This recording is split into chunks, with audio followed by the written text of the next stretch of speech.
Croatian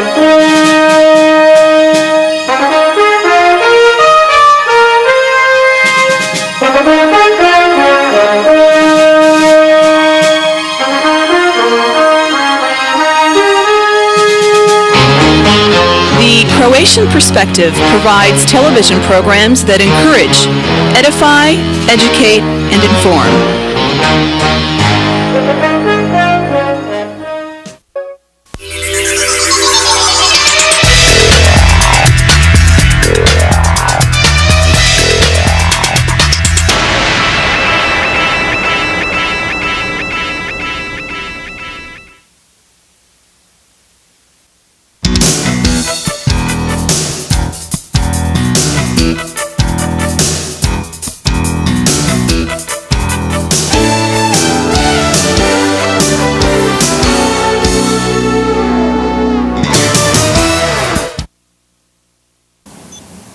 Hi, I'm Steve Bartabal, the Executive Director of the Evanston Community Media Center, and unfortunately I am not able to be here tonight to enjoy in person the celebration of Branko Ranogajic's 25th anniversary here at the Media Center.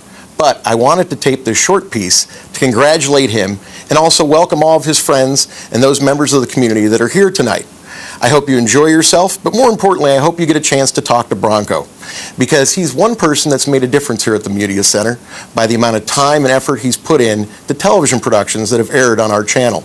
Branko was really very good at telling stories and communicating to the public, and by using the medium of television, he was able to get his message out there in an even more effective manner. Since then, Branko's done tons of programs. I can't even put a number on it, but I can tell you that he's provided programming for the Croatian community and for the Christian community, not just in Evanston, but internationally. And that's a very exciting thing when someone uses the television tool to be able to get their message across to so many people. And we're happy that we were able to provide it. And more importantly, we're happy that Branko has stayed through 25 years of service and provided this quality programming. So thank you to everybody who's here tonight. I hope you have a wonderful time. Enjoy Evanston Media Center. But congratulate my friend Branko Ranogajic. Happy 25th anniversary.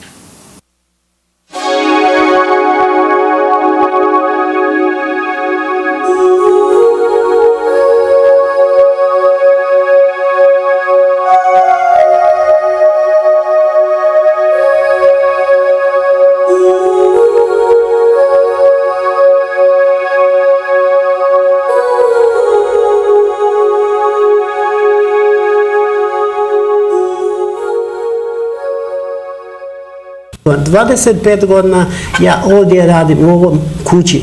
25 godina ja slavim obljetnicu ovdje. 15 godina radim ovdje i produciram hrvatske filmove. To su dvije obljetnice koje ja danas proslavljam. Znači... Od tih 25 godina, evo ja sam skoro pola tih vaših zajedno s vama ovdje, ali prije nego što spomenemo sve to što vi radite, jedno kratko pitanje za vas. Vi se bavite kamerom, filmom, bilježite događaje. Zašto? Zbog čega ste se počeli baviti s tim? Zašto zapisujete nešto na jedan vrlo konkretan način, drugačiji nego inače? Prvo, ja sam vjernik kršćanske vjeroispovijedi. Meni je Bog sve. On je alfa i omega u mom životu. I kao takvog, ta ljubav koja dolazi, koja je plod njegove ljubavi, je i ljubav prema mome narodu. I to je vrlo jednostavno. Kad čovjek ima tu Božju ljubav, automatski, da sam ja ne znam koje nacionalnosti, ja bi radio isto stvar za tu nacionalnost. Ja sam Hrvat, ja radim za svoje. Sve iz ljubavi. Sve iz ljubavi. Apsolutno sve. Jer sve to, cijelo to vrijeme, ja sam to radio bez naknada, novčanih, financijskih, bez sponsora, bez priznanja nekih velikih. Znači, bilo je moguće, samo je bilo moguće s vjerom u Boga koji je Isus Krist za mene. Pa mislim, zato posljedno to pitanje, mislim da to objašnjava onda vaš rad, mislim da objašnjava to zašto ste se vi pojavili na gotovo svakom hrvatskom događaju, zašto ste se pojavili u svakoj crkvi, na svakom banketu, na svakom susretu, na svim razgovorima, kada je god bio netko gost iz domovine ili odnekud drugo, vi ste bili tu.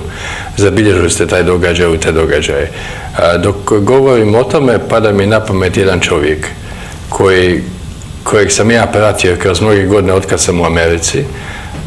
koji je nedavno preminuo, veliko ime američkih medija, Tim Russert, o kojemu je bilo jako puno zadnjih dana, koji je rekao kad su ga pitali zašto se bavi s tim poslom.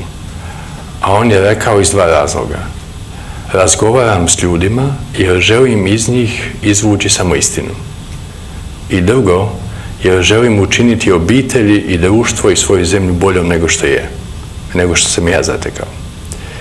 Pa negdje u tom kontekstu čini mi se da se nalazi i vaš život, zar ne? Pa, za mene kao vjernika kršćanske vjere i ispovedi kojemu je Isus Krist uvijek i u svako vrijeme na prvom mjestu, u svemu, pa onda poslije moja obitelj, pa onda moj narod. Bilo je logično za mene da nastavim taj posao bez obzira na obzir. Točno, ja mislim da Fra Ljubo to poznaje dobro, bavi se u Hrvatskom institutu stvarima koje su prošle da bi ih sačuvao, arhivima posebice. Mislim da je njemu posebice blisko to što znači nešto zabilježiti za povijest, posebice kamerom. Pa još čekamo kompletne Zvonkine proizvode, odnosno ono što je dijelio sa zajednicom u institutu, jer institut je ipak najveća banka podataka o Hrvatima izvan domovine, koliko ja znam, a Zvonko odavno priprema svoj rad, svoje proizvode, teško će to biti sve proizvesti, Zvonko. 250 programa, 250 filmova, 250 uradaka koji traže dane i dane, noći i noći, što mi uvijek pratimo. Međutim, ja bih želio, ako se slažete, podijeliti sa publikom, sa slušateljima, s onima koji prate ovaj program, nešto što je Zvonko rekao, ja to ne bi mogao u njegovo ime reći da nije on spontano, ja se usudim ili slobodan sam, Zvonko, ako se slažeš, u 2 riječi ili 5 riječi reći ono što mi je on neki dan pisao, što upravo otkriva ovo što Fra Jozo hoće naglasiti.